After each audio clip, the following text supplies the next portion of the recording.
Even today, did your heart sink seeing an unread notification on your phone? Or are you replaying a conversation over a partner's blunt, short reply? Welcome to Psychology Studio, warming your weary heart. Today, we talk about anxiety.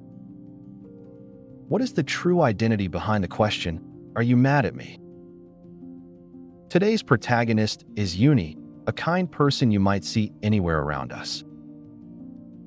Uni is called warm, but inside, they are tense as a pulled bowstring.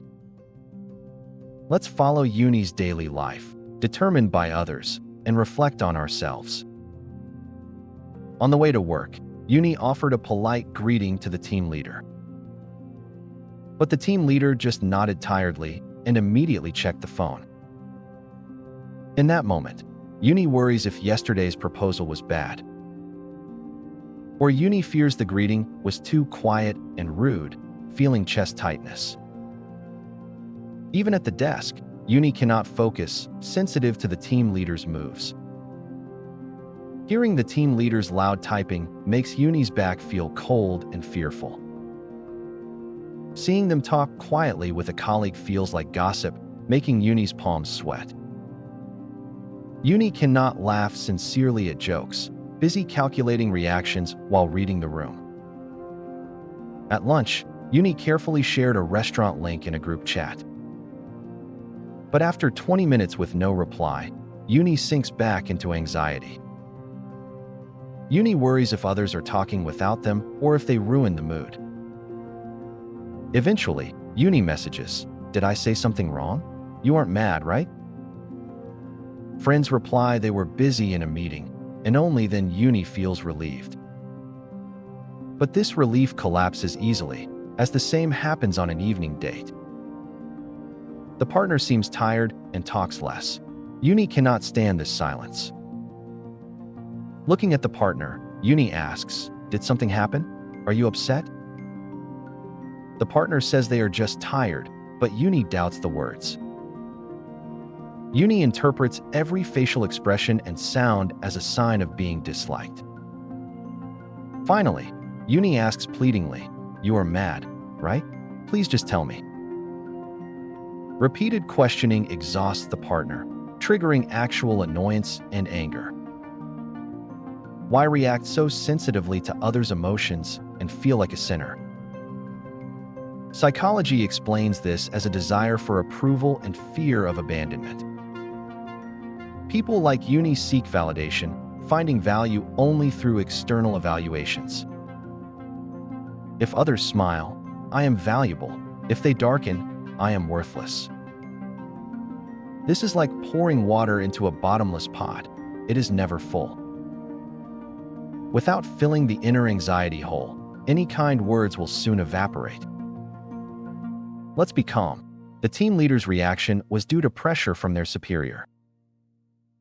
Friends replied late simply because they were busy, not to ignore you. The partner's silence was not anger, but a signal for personal rest time. In Uni's anxious world, every sharp arrow seems aimed only at them. Carrying others' emotions as your fault is the main cause of Uni's erosion. Relationship anxiety happens not because hearts change, but because your center shakes. We must break this vicious cycle. Another's mood is solely their own domain. When Uni stops clinging to things beyond control, they reclaim the relationship initiative. I suggest a 3-step psychological training for Uni to find peace again. First is emotional objectification. When anxiety hits, close your eyes and breathe. Distinguish whether this anxiety is based on facts or just your assumption. Is there proof the team leader was angry, or is it just your imagination? Don't just think, write it. Fact, the greeting was short. Assumption, they hate me. Separating facts from assumptions helps the brain stop tension and regain rationality. Usually, over 90% of our anxiety is fiction from past wounds. Second is pushing the pause button. Before asking if they're mad, wait 10 seconds. Realize that question is an act of using others to quiet your own anxiety. Others need time to manage feelings. Your question is like an intrusive notice. Instead, say, "You look tired today. Let me know if I can help." Staying quietly by their side is enough. Silence without demand strengthens the bond. Give up the urgency for answers and provide space for others to approach. Third, and most important, self-compassion. Return the energy you spent watching others. The generous comfort Uni gave a friend must now be given to Uni first. Even if I'm not perfect or someone is cold, my fundamental value never changes. Every morning, tell the mirror, I wasn't born to please others' moods. Remember deeply, you are precious with the right to care for your own pace. Repeating these exercises, Uni began to change and the new habits became familiar. Facing the team leader's bluntness, Uni stays calm, thinking they are just busy. Uni returns to the desk and focuses on the proposal, unswayed by others.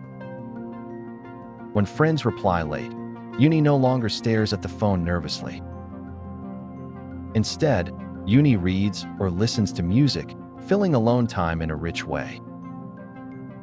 During silence on a date, Uni feels comfort in the stillness rather than anxiety. Instead of asking, "Are you mad?" Uni provides tea and lets the partner rest. Surprisingly, as Uni stopped questioning and kept distance, people approached Uni first. Forced relationships found a natural flow, and Uni enjoys true social freedom. Is there a child like Uni in your heart, fearing every small wave? That child just wants love and fears being left, losing their way watching others. Hold that child's hand. It's okay. Even if misjudged, you are still shining. We all want recognition, but don't let that instinct shake your entire life. A healthy relationship is two independent islands crossing each other's bridges. If the island shakes, the bridge breaks. Solidifying your own island comes first. Don't suppress anxiety. Kindly notice that you just want to be loved. Accepting your feelings cuts anxiety in half. Acceptance is the start of healing. Uni understands those painful nights were growing pains for a more solid self. Relationship with the colleague became smoother as proper etiquette replaced excessive care. Worrying about the boss decreased, while time spent on doing the job better increased. In friendships, Uni keeps balance, respecting friends' situations without blaming them. Uni applied the logic that they could be late too, removing unnecessary guilt. Love with the partner grew deeper as they accepted each other's feelings. Where constant checking disappeared, sincere trust and calm dialogue filled the space. Dear friends, don't drop your life's anchor in the fickle sea of another's heart. That sea has storms you can never control with your own strength.